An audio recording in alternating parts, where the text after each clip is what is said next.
earlier in the day, I also went to Ubisoft to see the Assassin's Creed 3 demo, and you go into a little room and they've actually been quite sensible and they've given us all headphones. You can actually hear what's going on because it is really loud here. And what they were showcasing today was they were showcasing naval battles. There is a very, very strong connection with the sea, with the ocean. People are needing to travel across the world, so it does make sense to bring in some kind of naval warfare element to the game. Commanding a ship, using cannons, ramming ships. At some point we actually boarded a man of war which was considerably larger than ourselves and took it down by using the assassin part of you to just destroy everyone on board and blow it up using TNT or whatever was in the hold, and then escaping on the smaller vessel. So it's very, very exciting. I'm not quite sure how much of this is actually going to be in the game. I don't know whether it's a set mission that you don't do very often, or whether you can just do it whenever you feel like it, like the tower defense thing that I didn't really like in previous ones.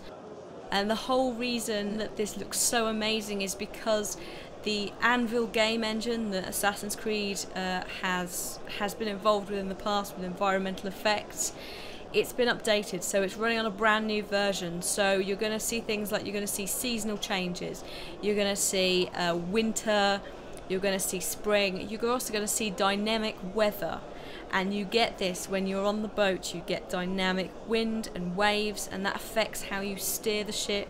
As you'll probably see in some of the gameplay trailers and stuff that I will put over this, you're going to see things like, you know, you're fighting in rain, you're fighting in heat, you're fighting in like lightning storms. It's going to be absolutely amazing. It's going to add so much more variety to the game, because one of the things, you know, you didn't really get the passing of time so much with the game. It not only affects the actual environment, it affects what it looks like, but your character will react. So things like in winter, your character may be slower and, you know, lakes and stuff are going to freeze over, so you may be able to use that to your advantage.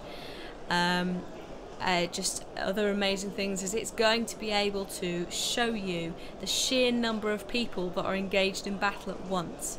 This can now like render up to about, I think they said something crazy like 2,000 troops fighting at once. So we're talking epic scale, which is just amazing that Assassin's Creed has developed into this game that can actually physically get involved in stuff that is this big and depict them accurately. I've always loved in the past the way that like history is portrayed, the accents and the actual research that people have done into these accents, and hopefully this is going to be amazing again.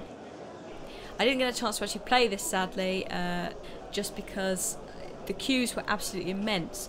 I think it was something like 300 minutes to wait for it, which is, what, 5 hours? That's just ridiculous. I think the person may have put too many zeros on, I'm not quite sure.